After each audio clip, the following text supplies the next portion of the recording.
Hello everybody, I'm Chuck Gibson. This is Taking Stock with Art Jarvis, a bi-weekly discussion on the local, national, and global economy and how it impacts your personal financial health and wealth. Now, here's Taking Stock, episode number 72, and it is my pleasure to welcome once again Art Jarvis. Welcome. Chuck, how are you, my friend? I am well, sir, and you are? Fantastic. On this Tuesday, Cinco de Mayo. And? Here in the United States of America. Yeah. We take our drinking in America very seriously. So. Well, before we started recording, we were talking about Cinco de Mayo and what's the right drink for Cinco de Mayo. I mean, it must be something. Green margarita. I'm not going to let you off that easy. For the listeners, for those of you listening, Art said it's Cinco de Mayo, so I get to drink green beer later on, right? Well, I don't know. Is your Corona with a lime turned green? That's not. I'm looking for green bourbon, to be honest. So, yeah. No. Yes, I'm more of a bourbon guy. So, well, what else we got going on today? What else is going on today? Election day. Oh. Yeah. Well, we spent a lot of time talking about that. I already forgot about it. Well, I mean, you got election day and another reason for drinking. I mean, I think they kind of coincide with each other. I only think those who are the organizers of the issues that are on the ballot and those who are the candidates that are on the ballot, this Tuesday, May the 5th, 2026, primary election day in Ohio, is a drinking day for all of them. That's right. But I have no worries. I did my civic duty. I'm wearing, they can't see us, but I'm wearing my I voted Ohio today. I know that you went to the polls and cast your ballot. You did. We've done our civic duty. That's right. And it's nobody's business of how we voted. Precisely. They don't want it. They don't want to know anything. Yeah. Well, But that's a whole nother hour show right there. Forget about it. Yeah. Forget about it. Well, so, taking stock. So we already took stock of the drinking day. Yeah, right. And we already took stock of the election day. Yeah. But it's probably time to, have that discussion about the global economy, the national economy, the local economy, and my pocketbook. Yes. As they used to say, pocketbook. Yeah. How about our pocketbook? Our. Yeah. About the Let's pocketbook. Let's talk about it. Let's talk about it. How's our pocketbook looking, Art? Well, it's quite interesting to kind of give you a status check here. It was just slightly over a month ago that our market was down 7.5% this year. In basically 1 month, call it 5 weeks if you want to. The U.S. market, the S&P 500, is now up over 6% this year for the year. Arrow pointing upward. Yeah, and we're up somewhere from the bottom back toward the end of March. The market has risen about 14.5% to 15%. Climbing. Yes. Climbing. I've got that line on the graph paper. Mm-hmm. Dropped here and there, but ultimately, from there to here, that line is going upward. That's very much so. And at a pretty good pace here for the last 4 or 5 weeks. So I'm going to ask this question, but we're starting with all this good news. So I'm just going to throw a little wrench into it just briefly. What the heck is the deal with the gouging us at the gas pumps? Oh, I'm sorry. I didn't say gas prices or oil prices. I said, what's the deal with gouging the consumers here in the good old U.S. of A. at the gas pumps, while the rest of the economy, it appears to be on the right track, if not thriving. Yeah. So someone much smarter than me probably has a better answer. But it is interesting to me the action we have seen in gas prices in the last week or so. I mean, we were at $3.79, $3.69 maybe a couple weeks ago. And again, it's that's the gas stations I drive past. But and then Friday, I guess it was, I'm driving past, your local gas station up here, which is an Exxon station, and it was $4.99.9. It was $5 a gallon. And it went from $5 a gallon, it dropped back down to like $3.49, it jumped back up to $5 a gallon, and it's wherever it is. I think I paid $4.45 a gallon yesterday. So, well, my regular pumps that I go past, just for the record, to chime in with you before you finish your thought. Kroger, UDF, Branch Hill, right at Loveland, Miamiville. There you go. Exactly. 525 was the high number. I never did see that. One day last week. So and here's it is down to, and you continue your thought. No, go ahead. What's it down to now? Says it hit 525. I think I saw 460 now. Okay, yeah, that makes about sense. So that's a lot of gyrations in the market. So two things, but number one, here's what's interesting to me. Like, I've been driving past corners that have 2 or 3 gas stations. Right. And this gas station on this corner will be 20 cents higher for the cheap stuff than the one across the street. And it's like, normal, that's not normal, right? Mm-hmm. And maybe it's a time frame, maybe they just did. But they didn't go out and change it yet. Possibly, right? But generally speaking, the gas station across the street from each other are usually within a penny or so of each other, exactly. Right? So I did find that, and maybe it is that just the prices are gyrating so much they are having trouble. Well, the jumps are. I mean, it went from $4.99, and here's the point that you're making exactly. When I saw the $5.25 a gallon, UDF. Yeah. Corner of Loveland, Miamiville, and Branch Hill, Guinea. Yeah, that's right. The culprit. Kroger was still $4.99. Okay. Yeah. And I was going somewhere, so I had to come back. When I came back, Kroger was also $5.25. Okay. But if you went by at a certain point, it was a 26 cents per gallon difference between across the street from one another. Yeah. So, like you said, you saw one that was 20 cents different. Well, maybe if you went by, an hour later, they were the same. Yeah. Because sometimes the guy has to go out. It's all electronic now. I take every opportunity I can on this taking stock. The listeners who've heard the show multiple times know that I am never hesitant to speak of my lovely bride, Sue. And in fact, who should be sitting in this chair doing the money talk stuff with you, because she's more in tune to it than I am by any stretch of the imagination. But she told me that when she was still working for the city of Milford, she is retired from the city of Milford, and the gas stations that were near the city, Milford's municipal offices or whatever, and they watched, and they would see, and I'll still put the onus on UDF would be the first one to change. And then the speedway across the street would change within, they literally see the guys like run out the door and make the changes. Yeah. So that gyrations that you're talking about and the gas prices, there you have it. And the thing is that, now it is, so I'll tell you a story. So when I was in college, one of my summer jobs was I worked at a gas station. Oh boy. And one of my jobs was early in the morning before I came into work, I would drive around the local area and write down the gas prices at all the different places, okay? Then I'd bring them back, give it to the manager, and they would run it up the chain or whatever they do and determine whether they're going to change prices or not. That's not true anymore. Everything's electronic, right? Okay. So theoretically, if this gas station on this corner changes their price, they should know pretty darn quickly, number one. And number two, it's not like you have to go out and change the prices on the pumps anymore. It's all electronic. Yeah, it just hits them. You key in the buttons, because there was a problem back in the show my age, the early '80s. That you got the command from management to change the price. Right. Well, you would go, depending on whether the price was going up or down, you would either change the price on the pump first. And you don't forget, we had these little suction cup things with these numbers. That's how we changed the prices on the side. Right. So if the prices were going up, we wouldn't change the sign first, right? Because then if they get to the pump and the price is lower, they don't complain, right? Right. But if it says this price up here and the price on the pump is higher, you got a lot of complaints.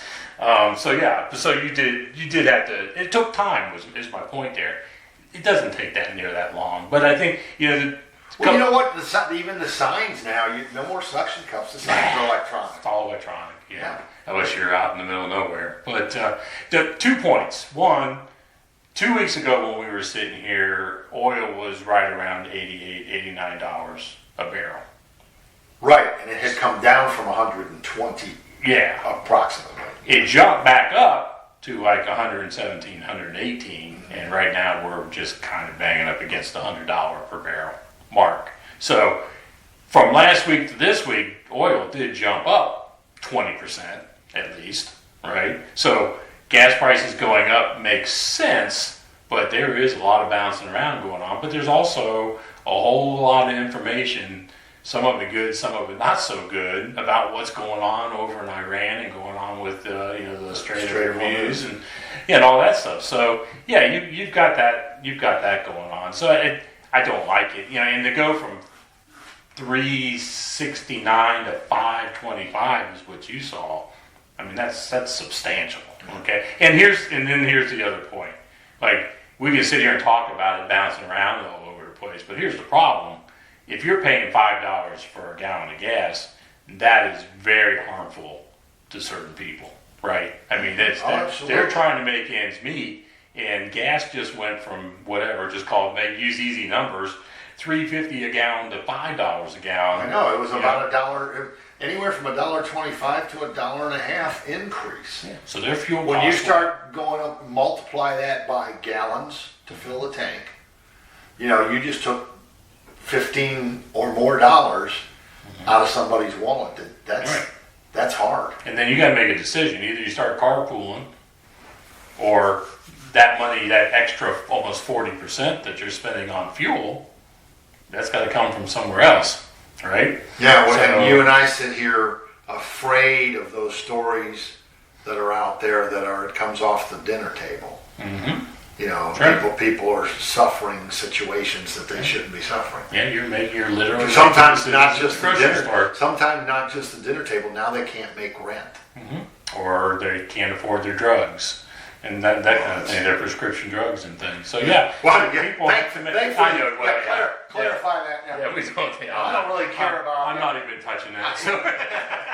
But I'm glad you said that, not me. But so kind of sashay a little forward, if you allow me. Like, here's the interesting thing. So we've gotten some pretty good economic. I talked 2 weeks ago or 4 weeks ago. I talked about storm clouds off on the horizon. Well, we got a weaker than expected gross domestic product number for last year, and it dropped. We went from like 4% down to 0.7%. Well, interesting enough, just this past week we got our gross domestic product number, and it jumped back up into the 2%. So that's a decent number. Okay. It's not 4%, but it's not 0.7 either. Right. Inflation numbers still look good. All those things. So you're sitting here and you're like, okay, prices have risen. There's a lot more of uncertainty in the world right now, clearly, but yet the consumer seems like they're still participating, right? Right. Now, the big question always is, okay, where's the money coming from? Is it their money, or are they slapping stuff on credit cards and things like that? Yeah, I always put a damper on it when you say, hey, the consumer's still in it, and they're spending the money, and then I always throw that darn hard question, yeah, but what money are they throwing at it? Yeah. If they're throwing credit at it, when does it catch up?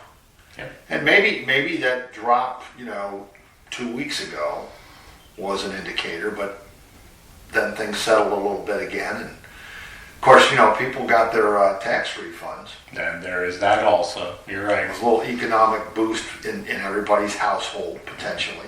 Used car sales go through the roof. Is that right? When tax returns. Is that right? Yeah, it's true. Yeah, talk to a used car salesman. They sell used cars like crazy as soon as everybody starts getting their tax returns. Makes sense. Yeah, it does. I mean, I get it, but that fits the mold. So I'm not saying that the storm clouds, maybe they're a little further off in the horizon at this point. I mean, there's still a lot of uncertainty in the world. We still have a few things that need to be sorted out. Theoretically, we've got another Fed chairman coming here pretty soon, Mr. Kevin Warsh. But then also at the same time, Jerome Powell has made the statement that he's not going to be chairman, but he's not going anywhere.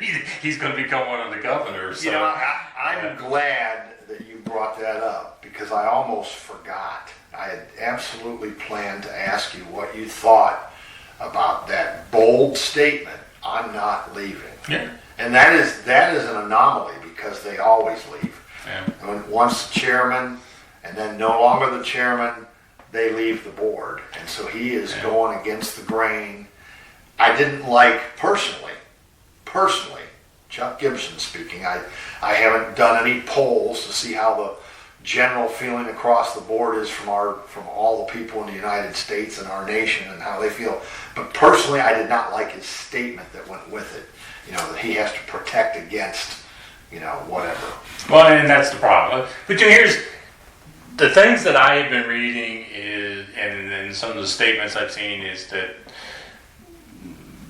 Kevin Walsh, the theoretically incoming Fed chairman, right, is that he is fully believes in the impartiality or the autonomousness. And I'm trying to say big words autonomy. Here. Yeah, autonomy of the Fed, and that's a good thing because that has always been my problem. Exactly. Like I don't want someone to come in there and all of a sudden becomes a yes man or a woman to the executive branch of the government. Right. So nobody's puppet. That's important. It really is. Right. Because if I'm president, I want something to happen, and I'm only worried about the next 3 or 4 years. I don't worry about what's further down the road. That's a problem. So he has made.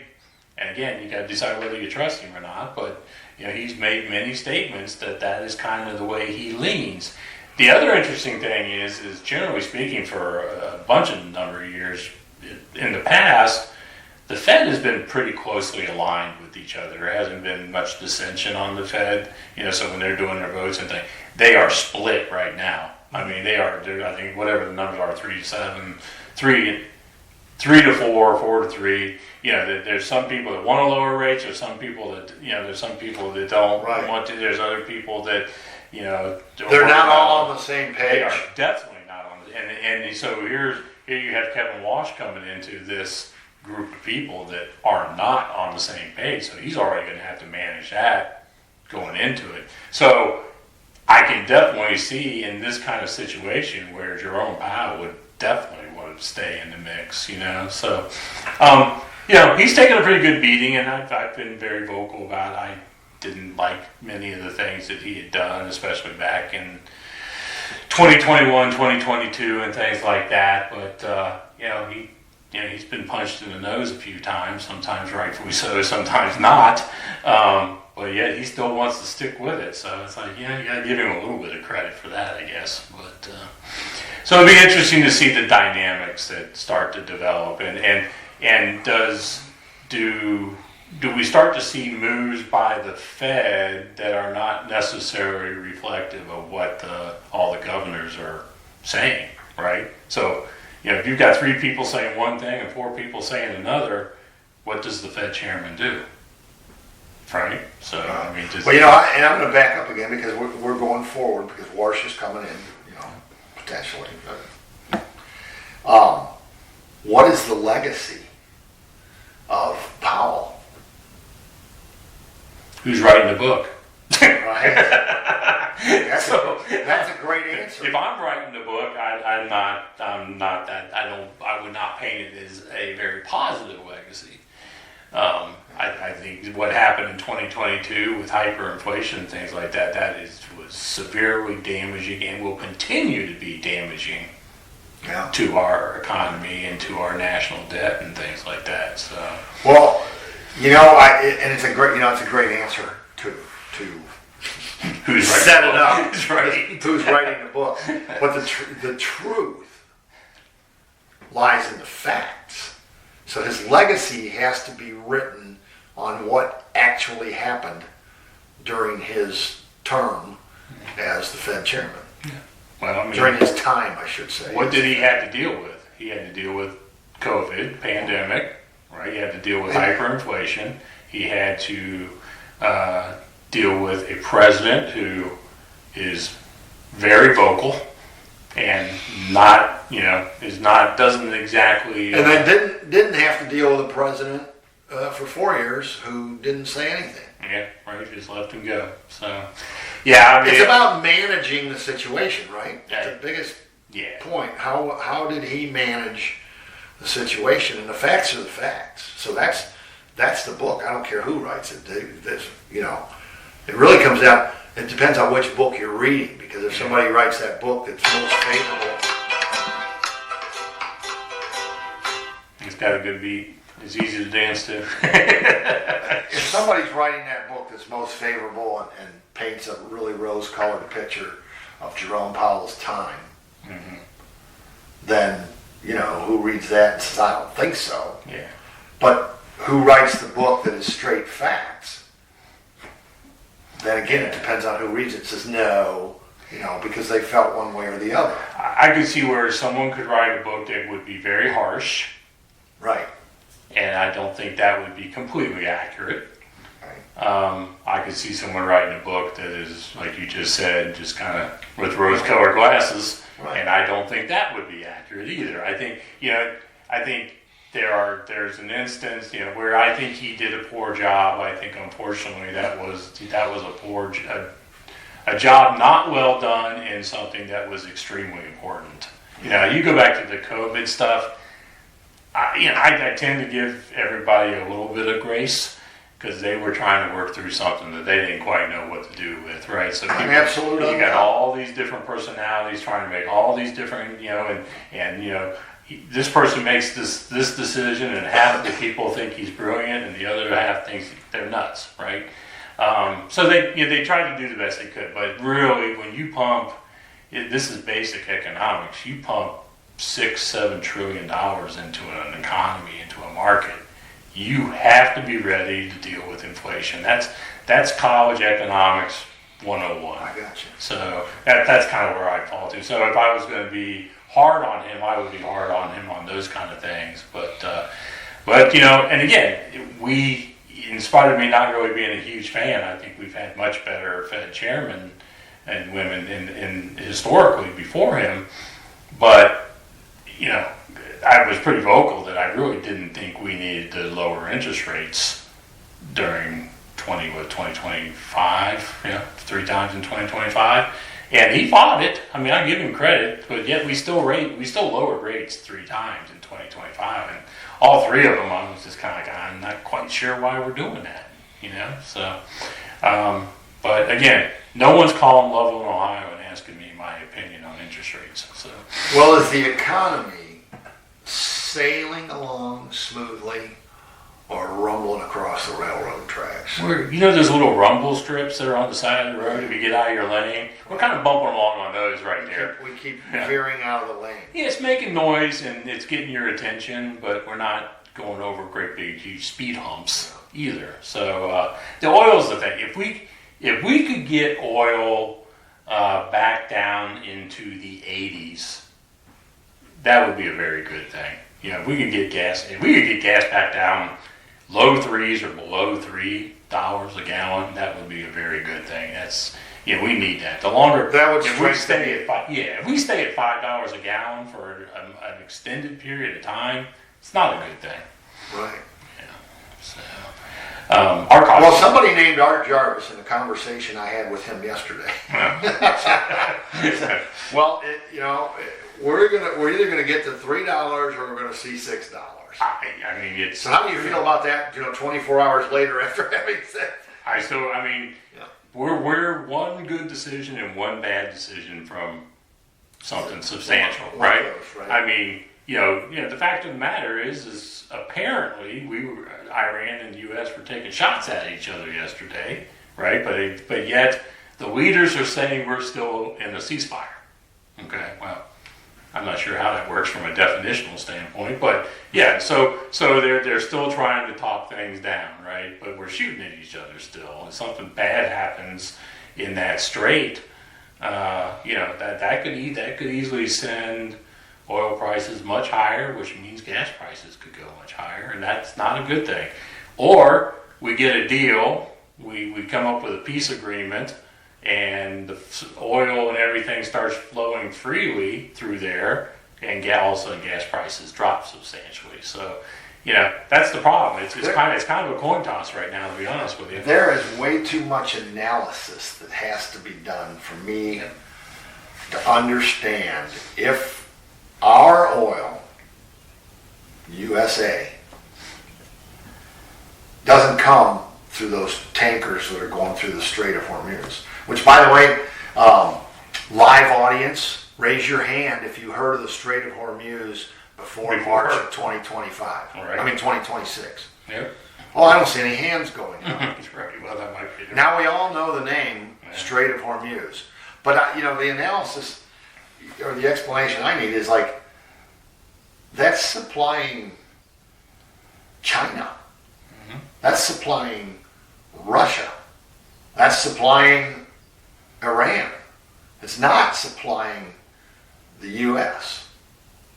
And so somebody and it must be in some way, because it's certainly impacting the price of the barrel and the price of our gas pumps. Yeah. Otherwise, again, I've been pretty loud in the last couple of weeks about they're gouging us. Mm-hmm. And UDF and everybody else. Anybody that's got gas pumps, whether it's Speedway or Exxon or, Shell or UDF or Kroger or Meyer or anybody that's got the gas pumps out there, and those things went from $3.69 to $5. Yeah. And higher. Like I said, saw $5.25 is the max I've seen so far. That don't tell me that those were fair. That was gouging. Yeah. And we don't know. So anyway. Well, here's another side of the equation.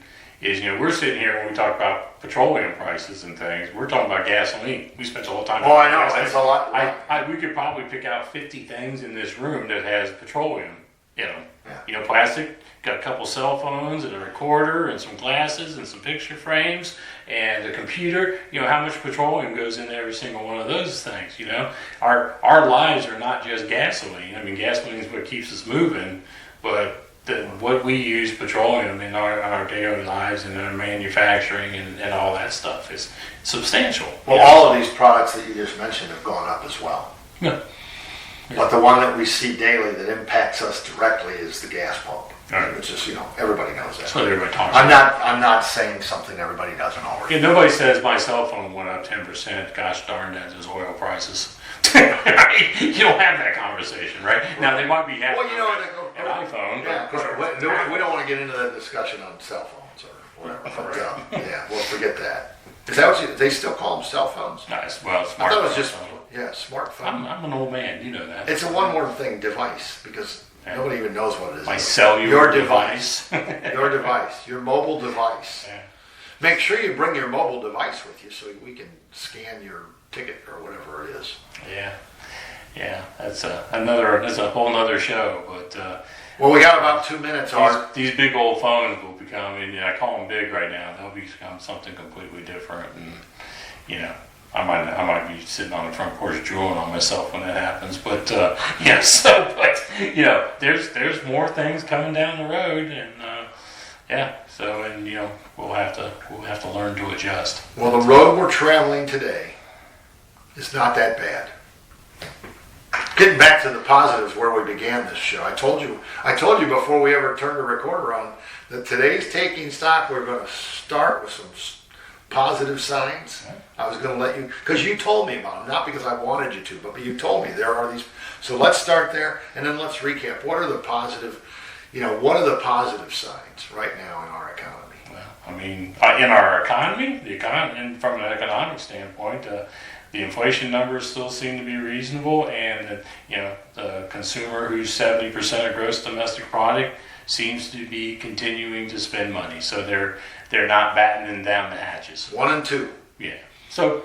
And then how about the positive sign for us, you and me, and all of our friends and family, and our pocketbook? What are the positive signs for our investments, our 401ks, all those kind of things they have recovered number one, from the earlier downturn, and we're 4 months and a week in. The market's up 6%. That's a good market. If we're saying you get 10% out of the U.S. market on average every year, we're already 60% of the way there. 4 months. Well, and the people that took advantage of the blue light special when the market was down are even better than that right now, so to speak. And again, I know we're limited on time, but I just want to hammer that point again. Like, we may have seen already this year the best 14 days we're going to see this year, quite possibly. If you got out or panicked for not a great reason, you may have already missed the vast majority of returns in the U.S. market overall. So again, I just we keep talking about sticking with the plan, stick with the plan. And again, there are times when you have to deviate from the plan, but you got to have a good reason. And we take uncertainty in the markets. Last year was tariffs. This year's the war with Iran. We take uncertainty and we exaggerate it. Right. And we do it over and over again. You look at behavioral finance. We, as humans, we do the same thing over and over again. And you got to kind of fight the desire to do that. You got to become a contrarian. You really do. Excellent. And on that note, I'm going to say this. We are going to stick to the plan of coming back with the next episode of Taking Stock with Art Jarvis in 2 weeks from now. All right. And just a side note for everybody, especially our Loveland listeners, that will be about 4 days after that opening of the 150th celebration for the city of Loveland. So we might have to take a couple of minutes to share the excitement that took place the weekend prior. But we're going to stick with the plan. We'll be back in 2 weeks with another episode of Taking Stock. For now, I thank you, Art Jarvis, for joining us once again today. And happy to be here. Thanks for your time. And also, next weekend is Mother's Day, so happy Mother's Day to all the mothers out there. Oh, there you go.